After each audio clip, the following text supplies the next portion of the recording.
some of the provisos that you had offered in the last round, and then we have some provisos as well that we're going to be offering in this round while we're waiting for the documents to come from the research department in regards to our offer.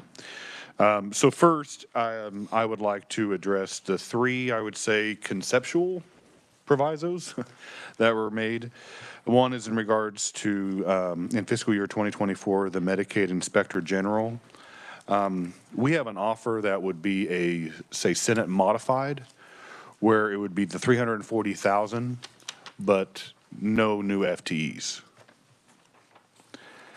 For the Kansas Department of Wildlife and Parks, we accept your proviso in regards to the youth lifetime permit for children that are 15 and younger. And then we also accept your proviso in regards to the State Banking Commissioner to have that reviewed at omnibus for fiscal year 24 and 25. Yes, Senator Petty. And it may be, I wasn't listening close enough. On that lifetime for 15 and under, that's for 1 year, correct? Isn't that was our position? Yes, 24. Okay.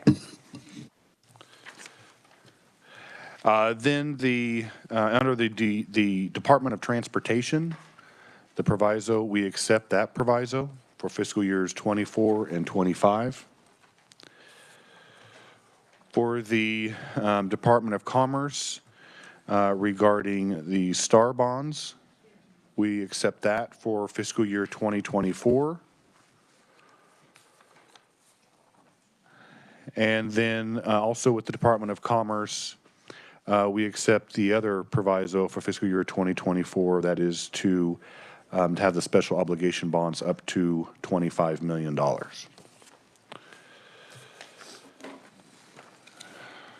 Okay, so then some of the provisos that we have one actually that is in regards to location requirements for telepharmacy outlets.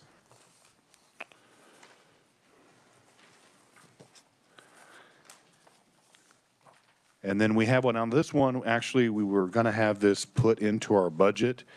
However, the representative that was going to bring this forward was actually ill and was not here when we worked the bill, and there was a replacement in her place. And so this would fall under for fiscal years 2024. For the Kansas Department of Children and Families, there would be an additional $750,000 for the We Can Drive program. And this would actually make the We Can Drive program a statewide program which supports older youth and foster care and young adults in obtaining the driver's license in Kansas. The other proviso that we have, we've actually done this in the past few years, so it's going to sound very familiar, and that would, I believe it was Speaker Pro Tem Finch that would bring this to us before. It allows for part-time officers to purchase their sidearms, those that work here in the Capitol. And we have the language here as well. And then we also need to have added basically Senate Bill 307. And the reason why this needs to be in there is in regards to Section G, where it needs to be added for-profit private entity. So I have a copy of that bill as well. So before we had left, there was some discussion on a pay plan. And you had asked me if there was any details that I had in regards to what the House has been discussing as far as the structure of a pay plan. And we don't have anything in, I would say, writing. It's been discussed, but it's actually obviously conceptual. So some of the things that we've been looking at, especially with the special committee that you and I both served on for the state employee compensation and benefits. Obviously, one thing that we're looking at is possibly not a flat across the board pay increase, but actually more targeted pay increases, where we're looking at either the different types or lines of work, or we're also looking at those positions that we have in the state that after the document that we received, where these positions are, I would say, severely under market. And so that is the main goal that we've been looking on in the House is how do we bring those positions to a market level? And then one thing that I've expressed is if we continue to do just an across-the-board pay increase, you're only making that disparity greater. So first, we need to target those employees that are under market.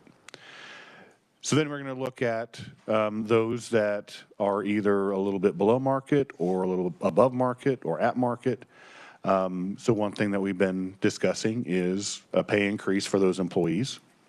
And then one other thing that we've kind of been talking about is possibly just for all employees with the Department of Corrections, a pay increase because all of the facilities are suffering with vacancies and overtime. And so we're trying to look at the Department of Correction employees where all of the employees would get a pay increase. So that is kind of what we've been discussing as far as a pay plan. But as I have mentioned just now, there's nothing in writing. It's just at this point conceptual. I don't know if you had any questions.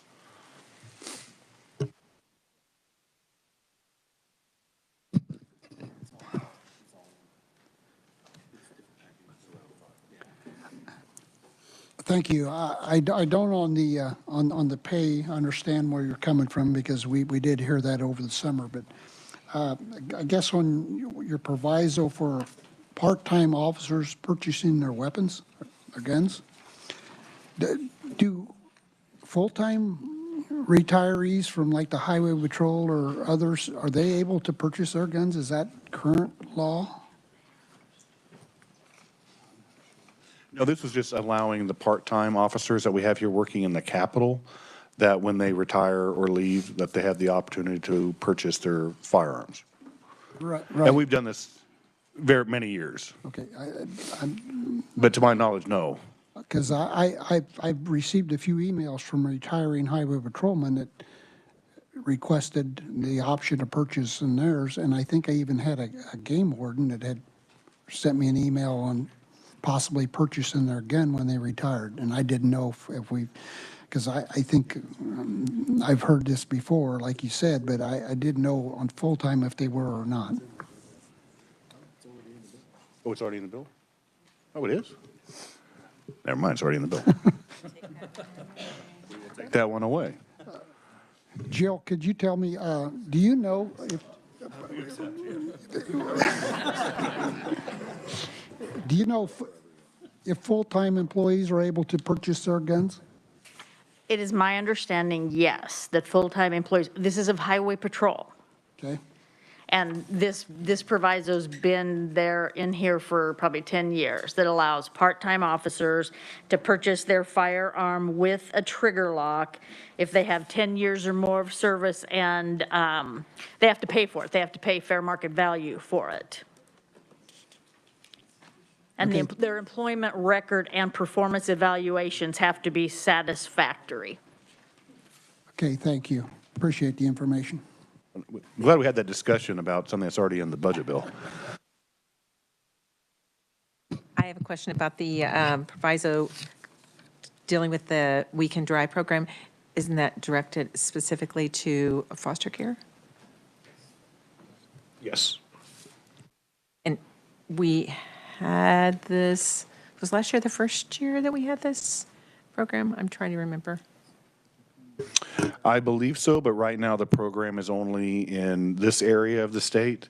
By putting the additional $750,000 to DCF, it would actually make it a more statewide program.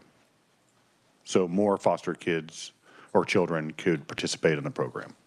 And so under this proposal, is this is a permanent funding or is this for 1 year? This is for 1 year, for fiscal year 2024. I had 24, but when you said state, right. Thank you. Any other questions? I don't think so. Okay? No. No, we're ready. Okay, we have another proviso, alternate vice chair. You guys go here. Yeah, pass those out. There you go. All right, thank you, Mr. Chair. This would be in the LCC's budget. What it is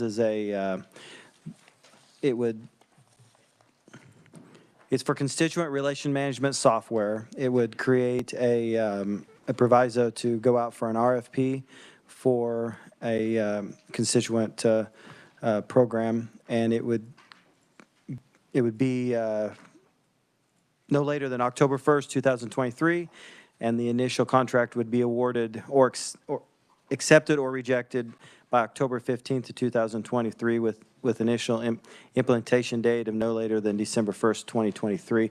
And I think this would just be a pilot of this particular, to see if this would be something that we would want to go forward with the rest of the legislature. So it'd probably be a pilot, maybe leadership and some chairs, or that'd be more of LCC's decision on how far they wanted to go with it. But it tracks casework through completion, including integration with existing systems, and allows for proactive communication to all Kansas residents using prescriptive demographic information for targeted outreach, engagement, and education. And so I've seen demonstrations of it, and I think it's something that might be very helpful for us as we try to engage our constituents better.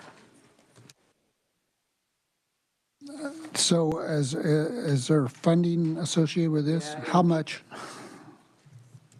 It would be not more than $100,000 for 2024. But again, LCC would be the ones that would just determine, that. But we could put in there no more than $100,000. That should give us a good pilot for the year. Okay, so we would add that no more than 100,000. You're good with that? Yeah. Okay. Yeah, make sure the vice chair's Representative Hoffman, sorry, but I don't quite understand the purpose. So it would be integrated with our Microsoft Outlook, and as well as other aspects of our daily communication with constituents.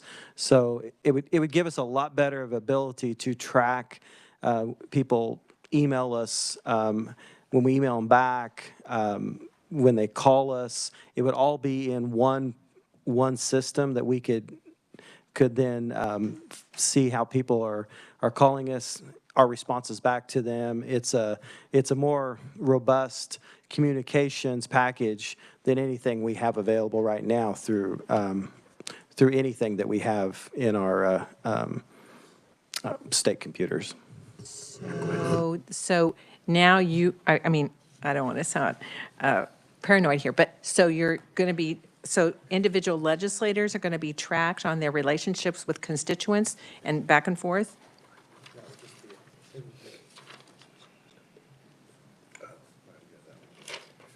Well, I would just like to add to this, is what it does is it basically streamlines our constituent services. And so it's able to pick out an email that you've received, who actually is your constituent. So when we have all those statewide emails that are coming to us, it'll actually pick out those from your constituency where you can address them personally if you want to. It actually feeds through all of the emails and pulls out the ones that your actual constituent. The other thing that it has the possibility of doing is actually, like, we have an issue that we were receiving a lot of emails about in regards to our constituency. What it can also do is it can generate an email out to them in regards to that issue when that email comes in. So we're not constantly trying to go through our emails and trying to track down one that we may have lost with all the other emails that we received. So it has a dual, many purposes. But those are just a couple of examples of what this does in staying in touch with our constituents. It's not really watching or monitoring how the legislature responds back to their constituency.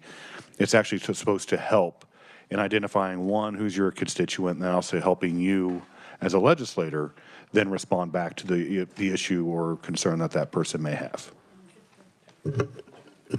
Yeah, thank you, Mr. Chair.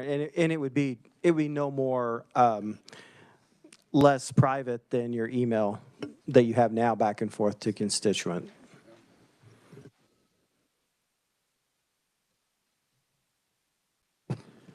Okay, I think you got our questions answered.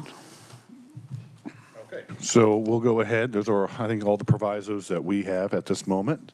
So we're going to go ahead. This is the first package, and I'm going to use your words, Mr. Chairman. I think you're really going to like it. Good, because when I really like it, I really like it. I'm inclined to vote yes. All right, so, Dylan.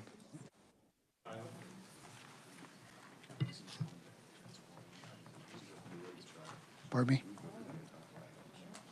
Yeah? No, I think you usually go through it. All right, so we have a number of packages here. So package number one, we would call this the social services package. So that would be the House position in regards to the nursing facilities. That's the 24.6 million SGF for fiscal year 2024. We also have the rebasing of the Medicaid rate for the nursing facilities at 14 million SGF. That's the House position. Also, we have the House position of adding funding to increase the home and community-based services for elderly waiver, because those kind of coincide together in regards to the nursing care facilities. We took the Senate position of adding 2.5 million, all from the federal ARPA funds, and add language directing the agency to expand PACE for fiscal year 2024. We also took the Senate position of adding $1 million to analyze the Kansas Assessment Management Information System. We stayed with the House position in regards to the $200,000 to Envision, so we do not add the funding. We added language that that was in your position of directing the agency to reimburse providers for opioid use disorders for the allowable purposes under federal guidelines. We have an item number, I guess it says 14, page 10, item 14, is a House modified. And so what we were looking at as far as the language to reimburse up to $5 million in costs of healthcare providers for the law enforcement agencies and counties. We have, in this position, we were wanting to move that to omnibus. And the reason why I want to move that to omnibus is because we were having some discussions in regards to the department itself on whether or not it would actually be implemented, if we would authorize them to have $5 million go out. This is also a very important item when we were on the special committee for mental health beds. And this was brought up actually in our meeting in Wichita. So it's an item that we do think has some value. We just need to probably address it when we come back from omnibus. We have the House position of add language requiring the agency to submit to CMS an initial application for community support waiver for individuals with IDD. Add language, which is a House position requesting an interim committee to take a holistic look at the nursing facility reimbursement rate system. We have a House modified in regards to Larned State Hospital, which is included in package one. We would add the, was it Senate position?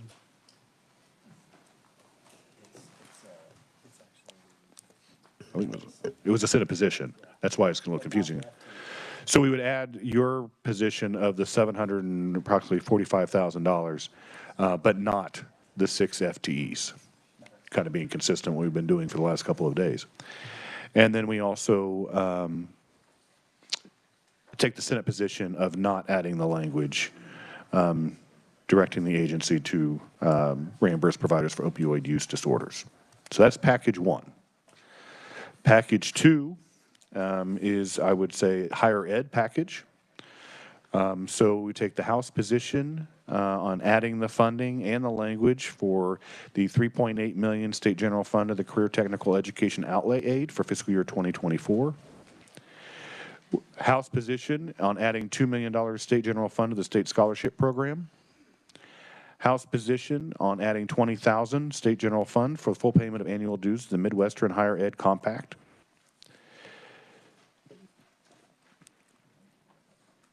This is Senate position. We would, it says, do not, we would add $20 million state general fund from the post-secondary education operating grant. So that's your position. The House position of deleting $21.7 million for the state university inflation. Delete the funding from the $8.5 million state general fund for the NISS academic playbook, which is the House position. House position of deleting $4 million on the micro internships. And then delete the funding, because we deleted the funding for the other state universities, so it'd be the $541,000 for inflation in Washburn University. We would we take the House modified language. We're adjusting the distribution of the Kansas Comprehensive Grant Fund, with $35.2 million must be distributed in the same proportion as fiscal year 2022, and $1.7 million to Washburn University. We add language requiring items under the post-secondary operating grant account of the SGF to be separately appropriated in a bill to each institution, because I think it's easier for us if we have each institution separately, as opposed to all wrapped up into the Board of Regents bill or budget.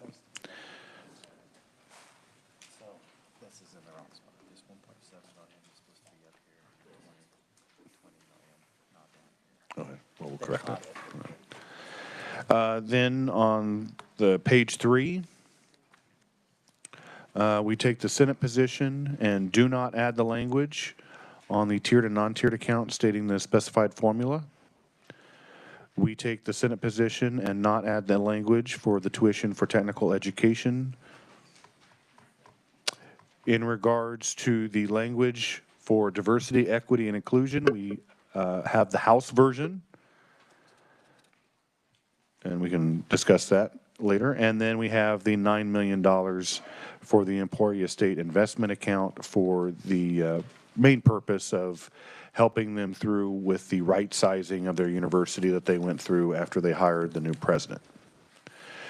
We also have the House position, $5 million for the 105 initiative through K-State. We take the Senate position and do not add the funding for the agricultural experiment stations with Kansas State University. We add the language prohibiting the demolition of Smith Hall at the University of Kansas. We add $1.9 million to the Kansas Geological Survey Program. And this is in fiscal year 2025, the same as in 2024 with the Kansas Comprehensive Grant Fund. And then we take the Senate position and do not add the funding for the state scholarship program.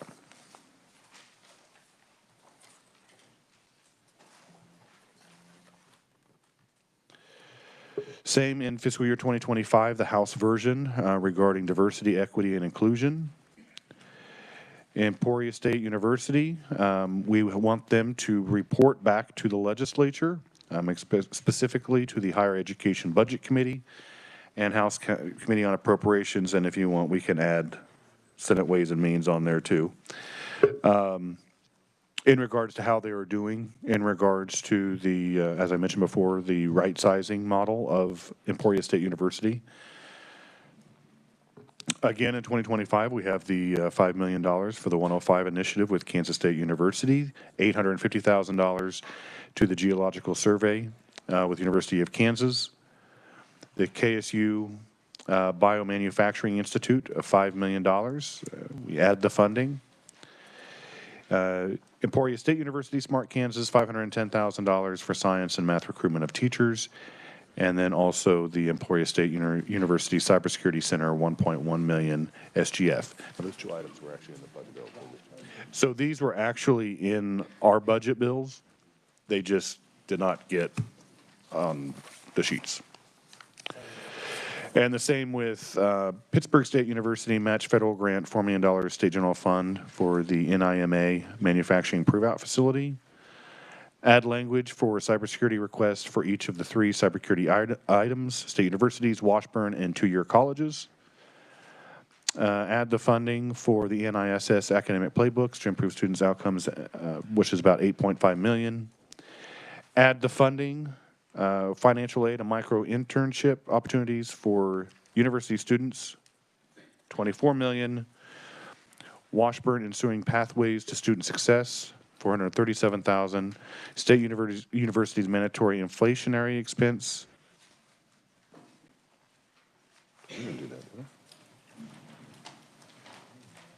This is all soon.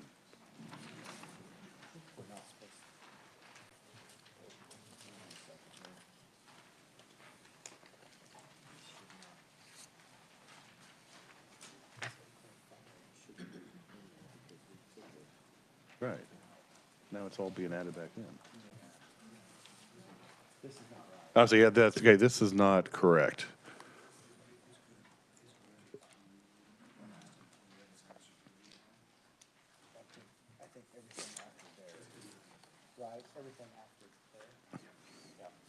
All right, so anything after the post-secondary education system wide, add language to cybersecurity request for each of the 3 cybersecurity items, state universities, Washburn, and 2-year colleges, it stops there. None of the items below. It was just an error.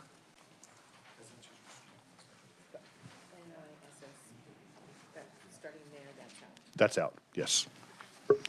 All the way down to package 3. Yes. Yeah. Mhm. So sorry for the confusion. The bottom one is in the budget? Yes, it's in the budget. So don't scratch it out. No. Well, it's already in the budget bit, Okay. so you can scratch it out, yes.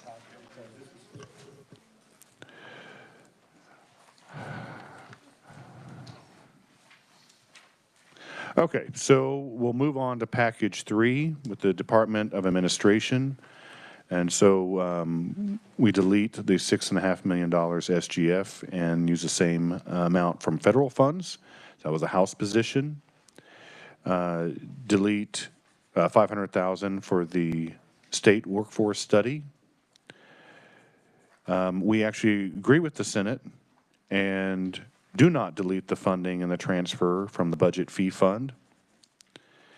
And then we agreed with the Senate in regards to Department of Administration to actually fund $113,000 state general fund for a new budget analyst position in the Division of Budget and the FTE. Yeah, yeah.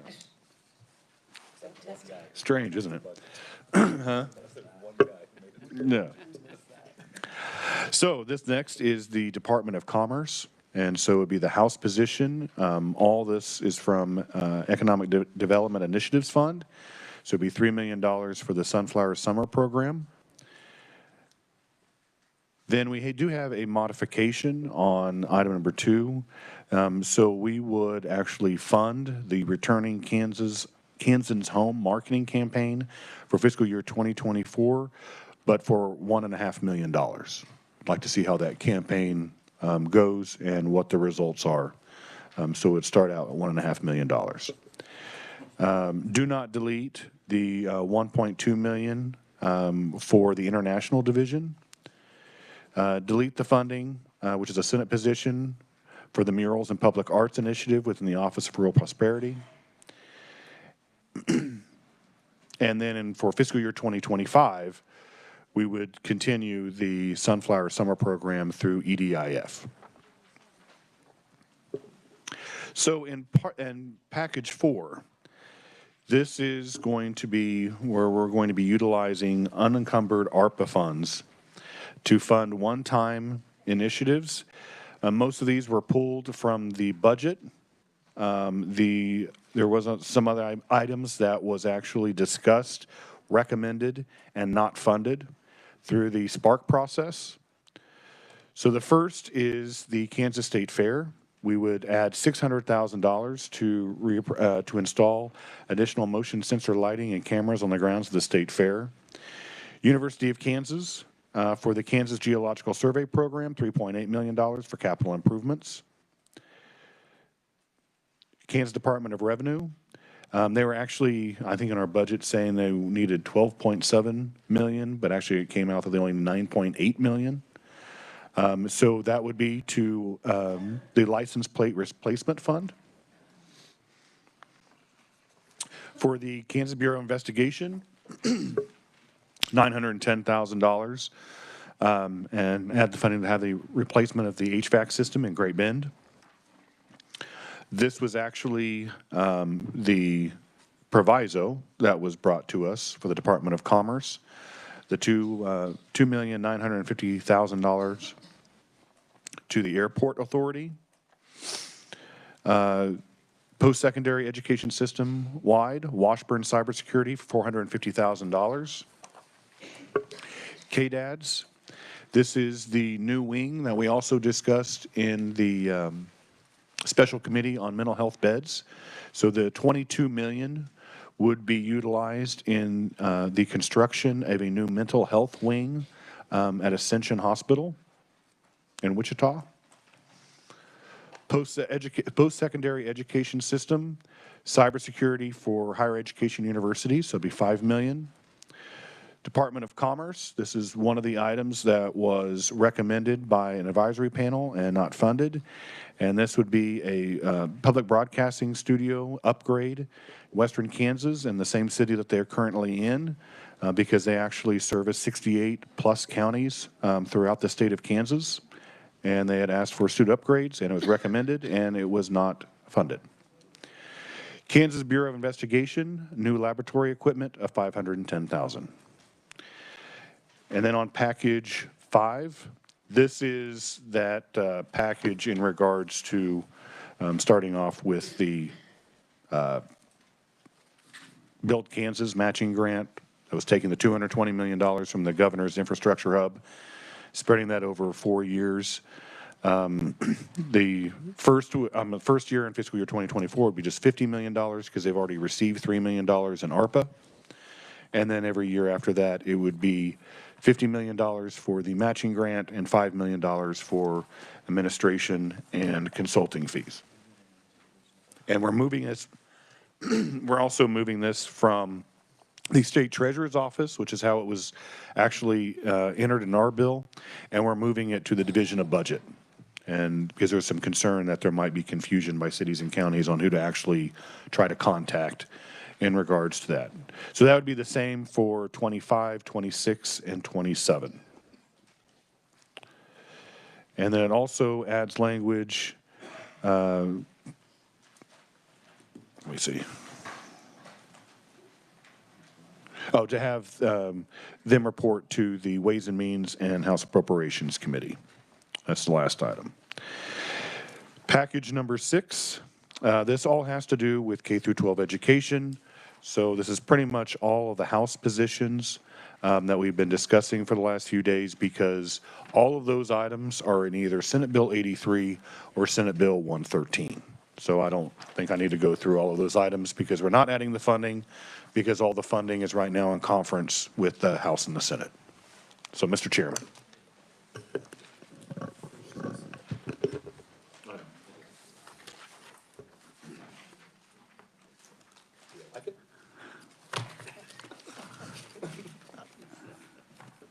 I like a lot of it.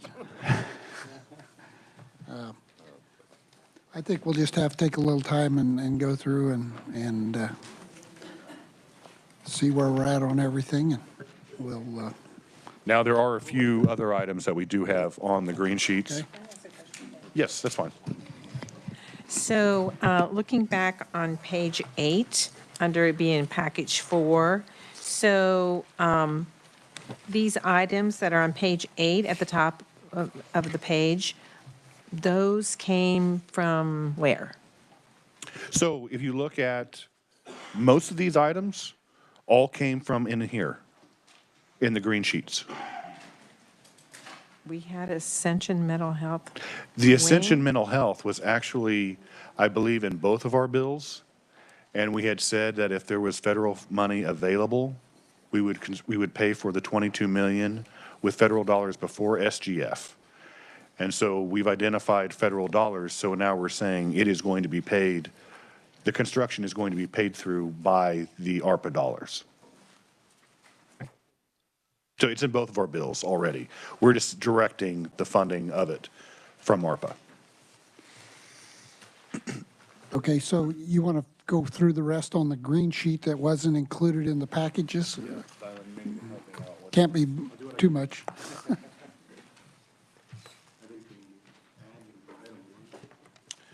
Okay, so ag, item number 1, we did Senate.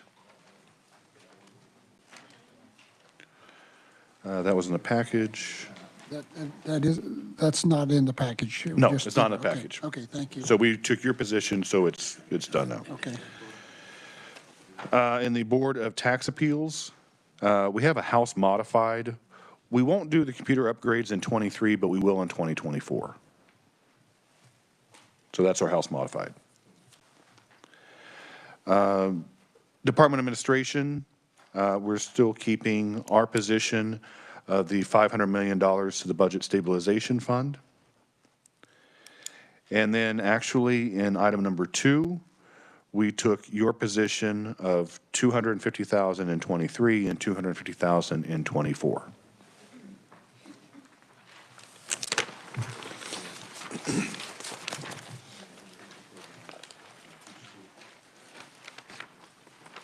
And in regards to the Office of the Governor, we do have new language. I don't.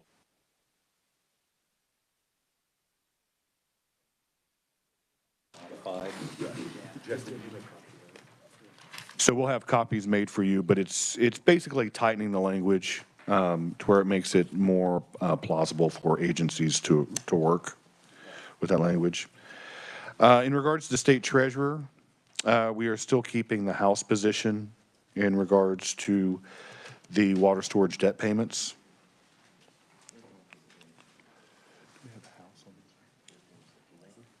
No.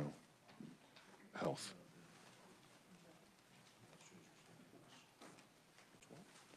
This one. The part.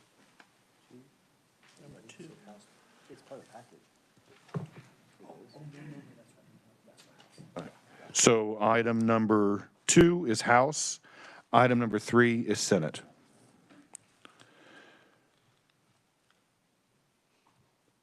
Then item number 1 under Department of Labor, House.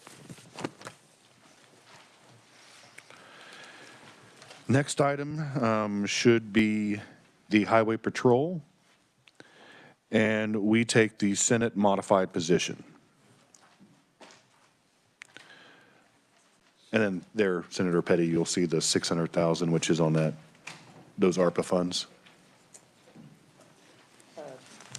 Yeah, Okay. Oh, that wasn't the one I asked. I know. Yes, the rest on that page.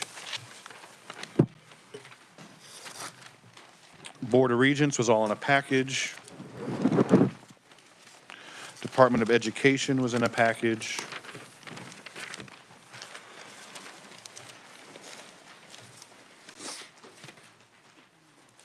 I believe everything on page 6 is on a package.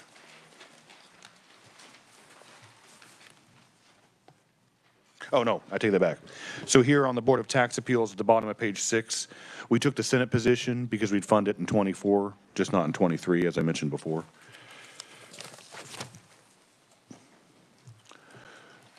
Department of Administration was in a package. Commerce. That was in a package. That's all done on page 7.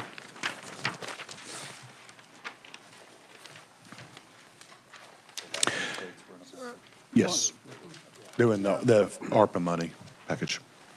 9.8 million, though, not the 12.7. Yes. Is it a nice when that happens? Yes, Mr. Chairman. You just answered it. So Department of Revenue, the license plate is in the package. It's in, yes, in the ARPA package. So then, In regards to items number 2 and 3, under the Office of the Governor, we take your position, and perhaps we'll have a GBA.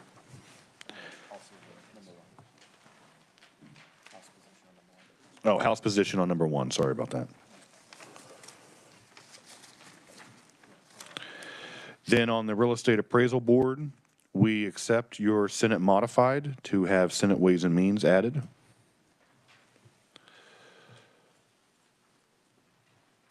State Banking Commissioner, same as we've mentioned before, we have the equalization of all commissions and boards in House Bill 2449.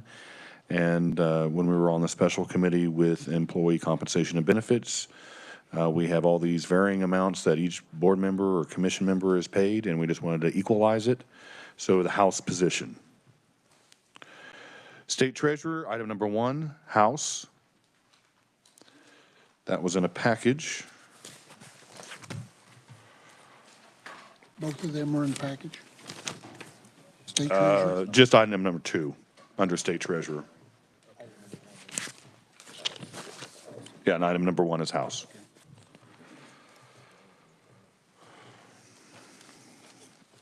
For Department of Health and Environment Health, item number 1, no, wait, actually, let me go back up. So item number 2 and 4 are House. KDHE Health, item number 1, Senate. Items number 2 and 3, House. Then item number 11, House.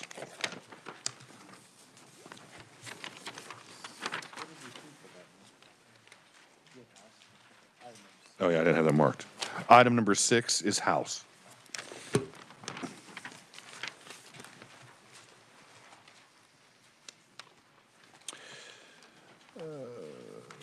Item number 12, Senate.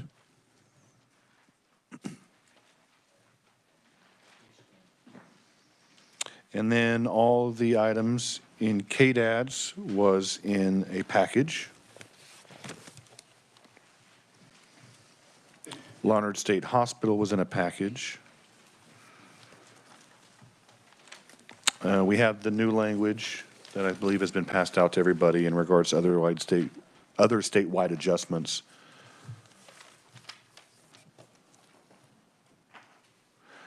Item number 2, House.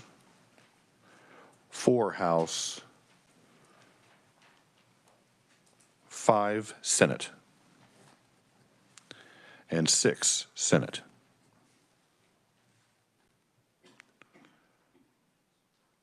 Department of Corrections, House. Item number 2, House. Item number 3, House. No, we have. And number 4, Senate. And then under KBI, that was in a package, actually in the federal package.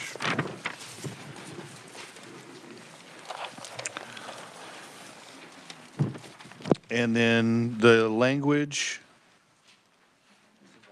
this is all in a package in regards to higher education or K through 12 education.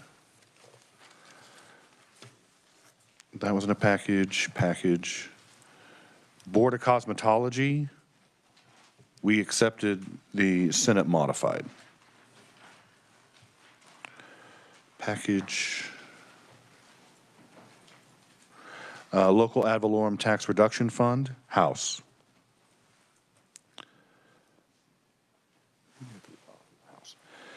Office of Administrative Hearings, House. Again, same thing as in 2024, House on the State Banking Commissioner.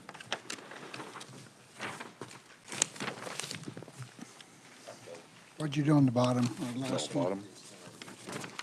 Senate modified?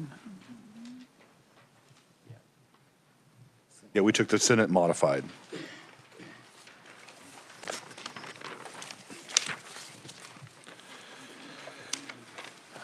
State Treasurer, that was in a package. Department of Health and Environment, Health, House. KDAD's, Senate.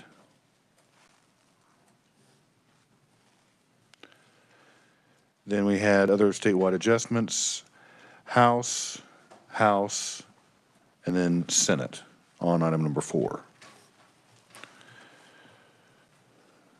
And then on Department of Corrections, House, that was in a package.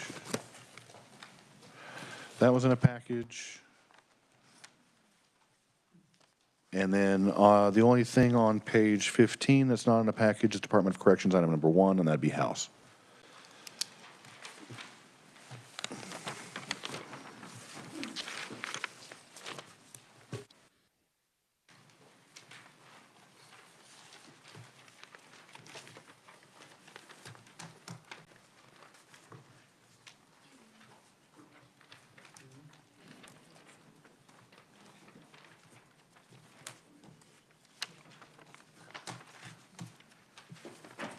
I can go over the statewide language that we have in regards to, I believe, from the governor's office. And what it does is it basically tightens up the language where it's not all federal grant monies that's coming in. It's only in the case of a pandemic or COVID-19 or other type of relief package. So that's what that language specifies. The first language we had, there was some confusion that it might encompass a lot more than what was intended. And so this actually tightens it up.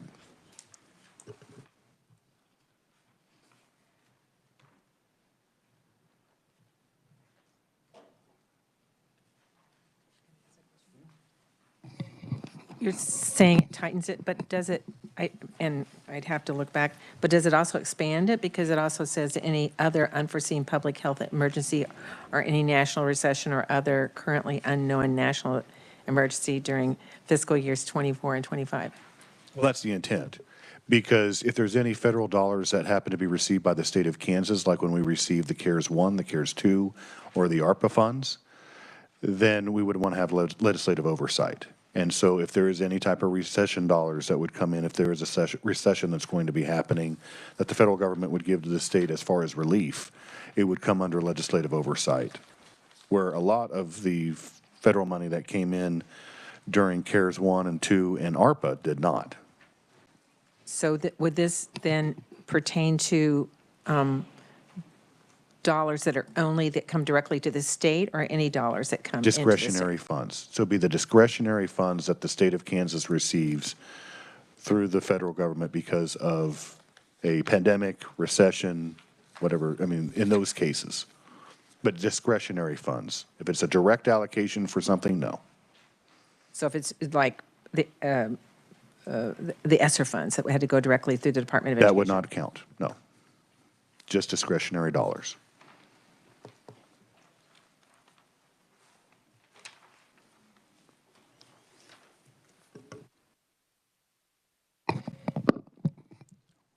Well, we'll take a few minutes and go over these packages.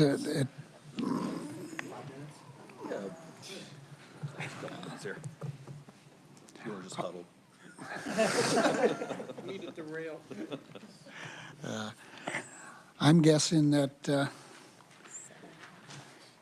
see, it's 5:30, maybe, how about 6:45?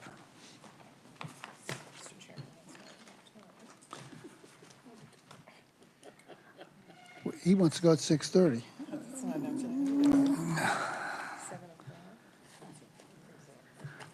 I tell you, let's do 7, and that way, maybe if you want to grab something, you can grab something to eat, because it might be a long evening. Okay. So we'll just meet you here at 7. Okay. Thank you.